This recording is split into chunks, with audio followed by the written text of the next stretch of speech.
नमस्कार, आप देख रहे हैं आवाज इंडिया, देश की भरोसेमंद आवाज। मैं हूं पिंकी। खबरों की शुरुआत करने से पहले आइए नजर डालते हैं आज की हेडलाइंस पर। राजद ने कांग्रेस की कनपट्टी पर रखा कट्टा, सीएम पद चुराया, आरा में गरजे पीएम मोदी। अमित शाह का लालू तेजस्वी पर हमला, बोले बिहार को फिर जंगल राज में मत जाने दो। किसी के चाहने से नहीं लगेगा आरएसएस पर बैन, दत्तात्रेय होस बोले की दो टूक। मैक्सिको के सुपरमार्केट में भीषण धमाका, आग की लपटों में 23 की मौत, 11 घायल। और शाहरुख के 60वें जन्मदिन पर मन्नत के बाहर फैंस की भीड़, अलीबाग में बादशाह की प्राइवेट पार्टी। अब खबरें विस्तार से। बिहार में पहले चरण का चुनाव अब सिर पर है। राज्य में राजनीतिक हलचल तेज हो गई है। बिहार चुनाव में आज आरा की जमीन से प्रधानमंत्री नरेंद्र मोदी ने ऐसा राजनीतिक धमाका किया जिसकी गूंज सीधे पटना से दिल्ली तक सुनाई दी। पीएम मोदी ने राजद और कांग्रेस की दोस्ती को बताया जबरदस्ती का गठबंधन और कहा राजद ने कांग्रेस की कनपट्टी पर कट्टा रखकर मुख्यमंत्री पद चुरा लिया। मोदी ने दावा किया है कि नामांकन वापस लेने से ठीक पहले बंद कमरे में गुंडागर्दी का खेल खेला गया, कांग्रेस को झुकने पर मजबूर किया गया और राजद ने अपने नेता के नाम पर जबरन मोहर लगवा ली। प्रधानमंत्री ने तंज कसते हुए कहा कि न घोषणा पत्र में कांग्रेस की सुनी गई है और न प्रचार में उनकी पूछ, और यह भी जोड़ा कि चुनाव से पहले ही इतनी घृणा और अविश्वास बढ़ गया है कि चुनाव के बाद ये एक दूसरे का सिर फोड़ने लगेंगे। मोदी ने जनता से अपील की है कि ऐसे झगड़ालू और लालच से भरे दलों से सावधान रहें, क्योंकि जो कनपट्टी पर कट्टा रखकर सत्ता छीनते हैं वो बिहार का भला नहीं, सिर्फ अपना फायदा देखते हैं। साथियों, आज विकसित बिहार के संकल्प के साथ पूरा एनडीए एकजुट होकर आगे बढ़ रहा है। वहीं दूसरी तरफ कांग्रेस और आरजेडी में घमासान मचा हुआ है। मैं आपको एक अंदर की बात बता रहा हूं। नामांकन वापस लेने से एक दिन पहले बिहार में बंद कमरे में गुंडागर्दी का खेल खेला गया था। कांग्रेस कभी नहीं चाहती थी कि सीएम पद पर आरजेडी के नेता का नाम तय हो, लेकिन आरजेडी ने भी मौका छोड़ा नहीं। आरजेडी ने कांग्रेस की कनपट्टी पर कट्टा रखकर सीएम पद चोरी कर लिया। घोषणा करवा के रहे, फिर जबरदस्ती कांग्रेस से सीएम उम्मीदवार को समर्थन की घोषणा कराई गई, कट्टा रख करके। साथियों, आरजेडी कांग्रेस में झगड़ा भयंकर बढ़ गया है। ना घोषणा पत्र में कांग्रेस की सुनी गई, न प्रचार में उनकी पूछ हो रही है। चुनाव से पहले ही इतनी घृणा बढ़ गई है कि चुनाव के बाद ये एक दूसरे का सिर फोड़ने लगेंगे। इसलिए हमेशा याद रखिए, ऐसे लोग बिहार का भला कभी नहीं कर सकते। बिहार चुनाव की सरगर्मी के बीच आज मुजफ्फरपुर में अमित शाह की गर्जना गूंजी। गृह मंत्री ने मंच से सीधा वार किया लालू यादव और तेजस्वी यादव पर और कहा बिहार को फिर जंगल राज में मत जाने दो। अमित शाह ने तेजस्वी यादव के मुख्यमंत्री बनने की संभावना पर भी तीखा तंज कसा। कहा अगर आरजेडी सत्ता में आई तो बिहार में 3 नए मंत्रालय खुलेंगे, एक अपहरण मंत्रालय और दूसरा रंगदारी मंत्रालय और तीसरा होगा खून खराबे को बढ़ावा देने वाला मंत्रालय। शाह बोले हमने जंगल राज से आजादी दिलाई है, अब बिहार को फिर उस अंधेरे दौर में नहीं लौटाना चाहते। उन्होंने कांग्रेस और लालू यादव दोनों पर परिवारवाद का आरोप लगाया और कहा लालू जी अपने बेटे को सीएम बनाना चाहते हैं और सोनिया जी अपने बेटे को पीएम। लेकिन शाह ने दो टूक कहा, न तेजस्वी सीएम बन सकते हैं और ना ही राहुल पीएम, क्योंकि सीटें पहले से ही भरी है।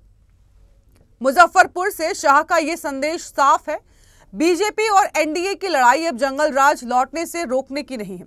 और इसी संदेश के साथ 6 और 11 नवंबर को बिहार में होगा मुकाबला, जिसके नतीजे आएंगे 14 नवंबर को। अब देखना होगा कि क्या शाह का ये जंगल राज वाला वार मतदाताओं के दिल तक पहुंच पाएगा। कांग्रेस अध्यक्ष मल्लिकार्जुन खड़गे के बयान पर राष्ट्रीय स्वयंसेवक संघ ने सीधा पलटवार किया है। खड़गे ने कहा था कि अगर कांग्रेस की सरकार बनी तो आरएसएस पर प्रतिबंध लगाया जाएगा, लेकिन जबलपुर में हुई अखिल भारतीय कार्यकारिणी बैठक के बाद संघ के महासचिव दत्तात्रेय होसबोले ने दो टूक शब्दों में जवाब दिया, किसी के चाहने से आरएसएस पर बैन नहीं लगाया जा सकता। होसबोले ने कहा, ऐसी मांग करने वालों को अतीत से सबक लेना चाहिए। पहले भी 3 बार कोशिश हुई, लेकिन समाज ने क्या कहा, अदालत ने क्या कहा, सब जानते हैं। उन्होंने कहा, आरएसएस भारत की एकता, सुरक्षा और संस्कृति के लिए काम कर रहा है। अगर किसी को इस पर आपत्ति है तो पहले कारण बताना होगा।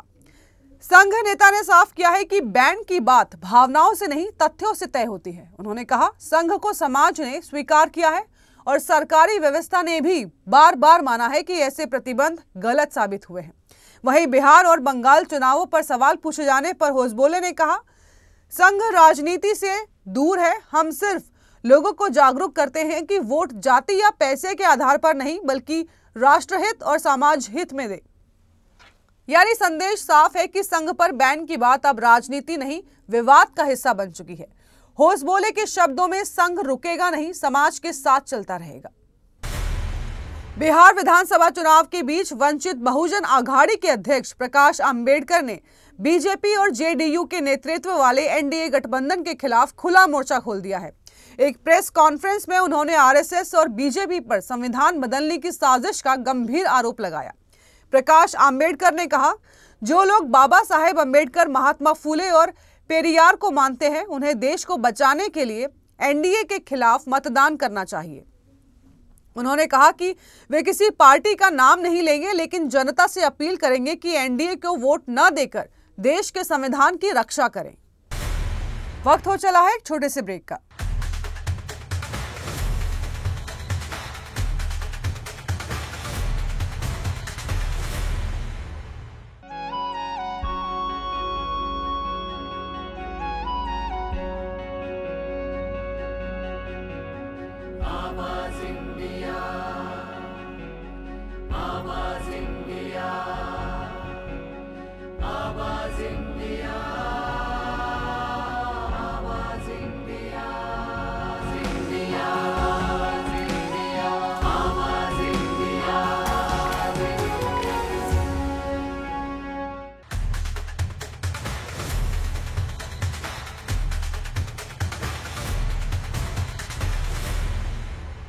ब्रेक के बाद आप सभी का स्वागत है। बढ़ते हैं अगली खबर की ओर।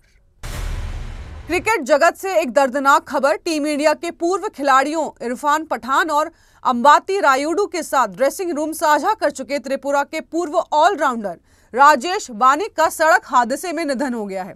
सिर्फ 40 साल की उम्र में एक होनहार क्रिकेट ने यूं अचानक दुनिया को अलविदा कह दिया। 31 अक्टूबर की रात पश्चिम त्रिपुरा के आनंद नगर में बानिक की गाड़ी हादसे का शिकार हुई। गंभीर रूप से घायल हालत में उन्हें अगरतला के जीबीपी अस्पताल में लाया गया है, लेकिन डॉक्टरों ने उन्हें कहा कि वो बच नहीं सके। साल 2002 और 2003 में रणजी ट्रॉफी से अपने क्रिकेट करियर की शुरुआत करने वाले राजेश बानिक एक बेहतरीन मिडल ऑर्डर बल्लेबाज और लेग ब्रेक गेंदबाज रहे हैं। उन्होंने 42 फर्स्ट क्लास, 24 लिस्ट ए और 18 T20 मैचों में त्रिपुरा का प्रतिनिधित्व किया। कम उम्र में ही उन्होंने भारत की अंडर 15 टीम में जगह बनाई थी, जहां उनके साथ थे इरफान पठान और अंबाती रायुडू। बाद में उन्होंने त्रिपुरा के अंडर 16 टीम के सेलेक्टर के तौर पर नई पीढ़ी के क्रिकेटरों को निखारने का भी काम किया है। उनके निधन पर त्रिपुरा क्रिकेट एसोसिएशन ने गहरा दुख जताया है। टीसीए सचिव सुब्रत डे ने कहा, हमने एक प्रतिभाशाली क्रिकेटर और समर्पित सेलेक्टर खो दिया है। ये त्रिपुरा क्रिकेट के लिए बहुत बड़ी क्षति है। क्रिकेट राजेश बानिक की यादें अब हमेशा क्रिकेट प्रेमियों के दिलों में जिंदा रहेंगी। एक ऐसा सितारा जो शायद बहुत जल्दी डूब गया। पुणे में रविवार सुबह एक दर्दनाक सड़क हादसे में 2 लोगों की मौत हो गई है, जबकि एक व्यक्ति गंभीर रूप से घायल हो गया है। यह हादसा बंड गार्डन इलाके में स्थित मेट्रो स्टेशन के पिलर से कार के टकराने के कारण हुआ।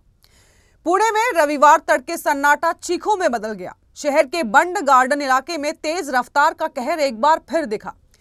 मेट्रो स्टेशन के पिलर से कार टकराई। टक्कर इतनी भीषण थी कि कार के परखच्चे उड़ गए। इस दर्दनाक हादसे में 2 लोगों की मौत हो गई है, जबकि एक युवक जिंदगी और मौत के बीच जूझ रहा है। सुबह करीब 4:30 बजे का वक्त था। सड़कें लगभग खाली थी, तभी एक कार तेज रफ्तार में आती है और बंड गार्डन मेट्रो स्टेशन के पिलर से जा भिड़ती है। धमाका इतना जोरदार था कि आसपास के लोग नींद से जाग उठे। जब लोग मौके पर पहुंचे तो कार पूरी तरह मलबे में बदल चुकी थी। पुलिस के मुताबिक कार में 3 लोग सवार थे। 2 की मौत मौके पर ही हो गई, जबकि तीसरे को गंभीर हालत में अस्पताल में भर्ती कराया गया है। फिलहाल मृतकों की पहचान की जा रही है और हादसे की वजह का पता लगा जा रहा है। क्या यह हादसा नींद के चलते हुआ या तेज रफ्तार के चलते या फिर किसी तकनीकी खराबी की वजह से? फिलहाल पुलिस ने शव को पोस्टमार्टम के लिए भेज दिया है और मामले की जांच शुरू कर दी है। एक बार फिर रफ्तार 2 लोगों के मौत की वजह बनी। सवाल वही पुराना, आखिर सड़क पर कब थमेगी ये मौत की रफ्तार? अलवर से एक दिल दहला देने वाली खबर सामने आई है, जहां खुशियों का मौका मातम में बदल गया। शनिवार रात सदर थाने इलाके में छठी मील के पास वो दर्दनाक हादसा हुआ जिसने एक पूरे परिवार की जिंदगी छीन ली। बताया जा रहा है कि नांगल खेड़ा गांव का एक परिवार शाही समारोह में शामिल होकर अपने घर लौट रहा था। बाइक पर 5 लोग सवार थे, लेकिन तेज रफ्तार थार गाड़ी ने पीछे से ऐसी टक्कर मारी कि बाइक पर सवार 3 लोगों की मौके पर ही मौत हो गई। बाकी 2 घायलों को आनन फनन में जिला अस्पताल में पहुंचा दिया गया है, लेकिन हालत नाजुक बताई जा रही है और दोनों की हालत नाजुक होने पर दोनों को जयपुर रेफर किया गया है। रास्ते में ही एक महिला ने दम तोड़ दिया, यानी एक ही परिवार के 4 लोगों की मौत हो गई है। पिता महेंद्र, पत्नी गुड्डी, 8 साल की भतीजी पायल और 3 साल का बेटा पूर्वांश। मृतक की बेटी खुशबू गंभीर हालत, जिंदगी और मौत के बीच जूझ रही है। हादसे के बाद इलाके में मातम पसर गया है। स्थानीय लोगों ने बताया कि टक्कर इतनी भीषण थी कि बाइक के परखच्चे तक उड़ गए। थार गाड़ी मौके से फरार है, ड्राइवर लापता है। पुलिस ने वाहन जब्त कर लिया है और फरार आरोपी की तलाश जारी है। इसी बीच विधानसभा में नेता प्रतिपक्ष टीकाराम जूली भी जिला अस्पताल पहुंचे। शोक संतप्त परिवार को मुलाकात की और सरकार पर निशाना साधा। जूली ने कहा, यह जगह पहले से ब्लैक स्पॉट है, लेकिन न ब्रेकर है, न पट्टी और न लाइन। सरकार बस मीटिंगों और दिखावों में लगी है। एक हादसा जिसने खुशियों के पल को हमेशा के लिए खामोश कर दिया। 4 जानें चली गई और सवाल अब भी वही है, तेज रफ्तार का ये कहर आखिर कब थमेगा? वक्त हो चला है एक छोटे से ब्रेक का।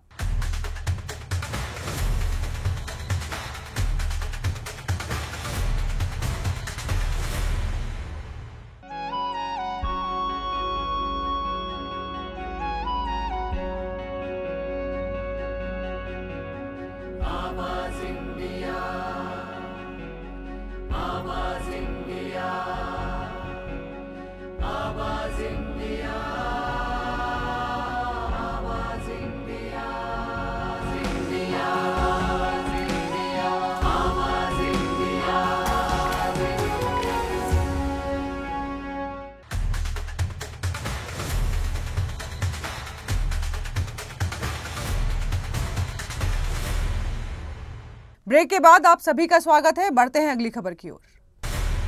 मेक्सिको के उत्तर पश्चिमी राज्य सोनारा की राजधानी हर्मोसिल्लो में शहर के डाउनटाउन इलाके में स्थित वॉल्डो स्टोर में भीषण आग लगी और विस्फोट की दर्दनाक घटना सामने आई है, जिसमें कम से कम 23 लोगों की मौत हो चुकी है, जिनमें कई बच्चे भी शामिल थे, जबकि 12 लोग गंभीर रूप से घायल हुए हैं। मेक्सिको से आई है ये तस्वीरें जो रोंगटे खड़े कर देने वाली हैं। सोनारा राज्य की राजधानी हर्मोसिल्लो में रविवार को एक सुपरमार्केट में एक जबरदस्त धमाके ने पूरे इलाके को दहला दिया है। यह धमाका वॉल्डो स्टोर में हुआ, जहां गैस रिसाव की वजह से अचानक विस्फोट हुआ और आग की लपटों ने देखते ही देखते पूरे स्टोर को अपनी चपेट में ले लिया। भीषण आग की वजह से कम 23 लोगों की मौत हो गई है, जिनमें कई बच्चे भी शामिल बताए जा रहे हैं, जबकि 11 से ज्यादा लोग झुलसकर घायल हैं। दमकल कर्मियों ने घंटों की मशक्कत के बाद आग पर काबू पाया, लेकिन तब तक सब कुछ राख में बदल चुका था। सोशल मीडिया पर सामने आए वीडियो में हादसे की भयावहता बयान कर रहे हैं। एक वीडियो में एक झुलसा हुआ व्यक्ति बाहर गिरता दिखा, जबकि दूसरा वीडियो दिखाता है कि कैसे पूरी बिल्डिंग आग के गोले में तब्दील हो गई।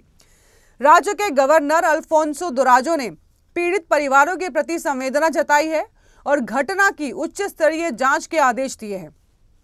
फिलहाल आग के सटीक कारणों की पड़ताल की जा रही है, लेकिन शुरुआती जांच में गैस रिसाव को सबसे बड़ा कारण माना जा रहा है। मैक्सिको की इस त्रासदी ने न पूरे देश बल्कि पूरी दुनिया को झकझोर कर रख दिया है। यूक्रेन रूस जंग एक बार फिर नए मोड़ पर पहुंच गई है। रविवार की रात काला सागर के तट पर रूस का तुआप्से पोर्ट जंग का मैदान बन गया है। यूक्रेनी ड्रोन्स ने रूस के इस अहम बंदरगाह पर हमला बोल दिया और कुछ ही मिनटों में पोर्ट धू धू कर जल उठा। तेल टर्मिनल में भयानक आग की लपटें उठी। आग इतनी भीषण थी कि आसमान तक धुएं का गुब्बार छा गया। तेल टैंकर को भी निशाना बनाया गया। डेक पूरी तरह जल गया है, लेकिन राहत की बात यह है कि सभी क्रू मेंबर समय रहते सुरक्षित बाहर निकल गए हैं। यह वही तुआप्से बंदरगाह है जहां रूस की सबसे बड़ी ऑयल कंपनियों में से एक रॉसनेफ्ट की रिफाइनरी मौजूद है। रूस के लिए यह अटैक सिर्फ एक नुकसान नहीं बल्कि रणनीतिक झटका है, क्योंकि यही जगह रूस की ईंधन सप्लाई की रीढ़ मानी जाती है। क्रास्नोडार प्रशासन ने पुष्टि की है कि बंदरगाहों की इमारतें और इंफ्रास्ट्रक्चर भी बुरी तरह क्षतिग्रस्त है। कीव के मुताबिक यह हमला रूस के उस ड्रोन अटैक्स का जवाब है जिन्होंने यूक्रेन के पावर ग्रिड को बार बार निशाना बनाया था। और यह अकेला हमला नहीं, सिर्फ एक दिन पहले ही यूक्रेन ने मॉस्को के पास कोल्ट सेवॉय पाइपलाइन को भी उड़ा दिया था। वो पाइपलाइन जो रूसी सेना तक ईंधन, डीजल और जेट फ्यूल पहुंचाती थी। यूक्रेन ने रूस की सप्लाई लाइन पर लगातार वार करके साफ कर दिया है कि जंग अब सिर्फ मोर्चे पर नहीं बल्कि रूस की अर्थव्यवस्था और ऊर्जा व्यवस्था को चूर चूर करने की कोशिश भी जारी है। रूस के तट से उठती ये आग की लपटें सिर्फ बंदरगाह नहीं जला रही, बल्कि यूक्रेन रूस जंग के उस अगले चरण की घोषणा कर रही है जहां कोई भी सुरक्षित नहीं, न जमीन, न आसमान और अब न ही सागर। ब्रिटेन से आई एक दिल दहला देने वाली खबर। शनिवार शाम कैम्ब्रिजशायर के पास दौड़ती ट्रेन में अचानक अफरा तफरी मच गई, जब कुछ ही पलों में यह सफर खून और चीखों में बदल गया। ट्रेन के अंदर मौजूद यात्रियों पर अचानक दो हमलावरों ने चाकू से ताबड़तोड़ हमला कर दिया। किसी के हाथ पर वार, किसी के सीने पर। लोग अपनी जान बचाने के लिए डिब्बों से बाहर भागने लगे। 10 लोग घायल हुए, जिनमें 9 की हालत गंभीर बताई जा रही है। पुलिस ने तुरंत ट्रेन को हंटिंगटन स्टेशन पर रोका। सशस्त्र बलों ने ट्रेन को घेर लिया है और 2 संदिग्धों को गिरफ्तार कर लिया गया है।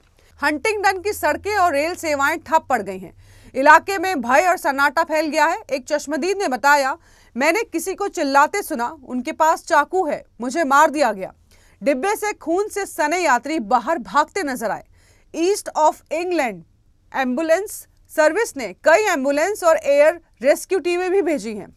कई घायलों को हेलीकॉप्टर से अस्पताल ले जाया गया है। ब्रिटेन के प्रधानमंत्री कीयर स्टारमर ने इस घटना को भयावह और अमानवीय बताया और कहा, मेरे विचार सभी पीड़ितों के साथ है। आपात सेवाओं का त्वरित प्रयास सराहनीय है।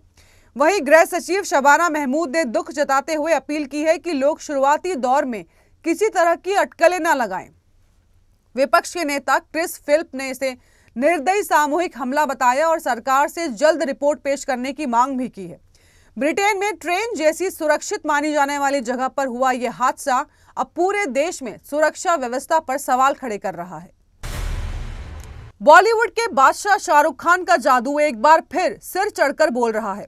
आज किंग खान 60 साल के हो गए हैं, लेकिन उनकी दीवानगी जरा भी कम नहीं हुई है।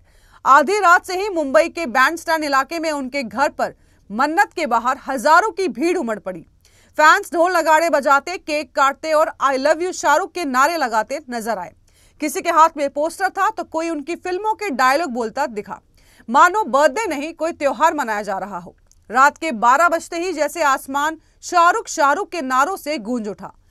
मुंबई पुलिस को भीड़ संभालने में मशक्कत करनी पड़ी, लेकिन फैंस के जोश में कोई कमी नहीं थी, चाहे शाहरुख इस बार वहां मौजूद न हो। दरअसल इस बार बादशाह मुंबई में नहीं बल्कि अपने अलीबाग वाले बंगले में परिवार और करीबी दोस्तों के साथ बर्थडे मना रहे हैं। सूत्रों के मुताबिक ये एकदम प्राइवेट सेलिब्रेशन था। करण जौहर, रानी मुखर्जी, फराह खान जैसे कुछ खास मेहमान भी शामिल हुए।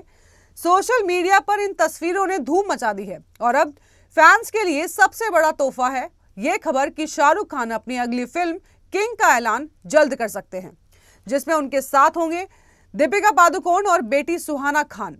तो उम्र 60 की जरूर हो गई है, लेकिन दीवानगी आज भी 25 की रफ्तार से दौड़ रही है, क्योंकि नाम शाहरुख खान है और लोग आज भी उन्हें देखकर कहते हैं किंग इज बैक। तो फिलहाल के लिए देश और दुनिया की खबरों में इतना ही। जुड़े रहिए आवाज इंडिया के साथ, जल्द होगी मुलाकात। तब तक के लिए नमस्कार।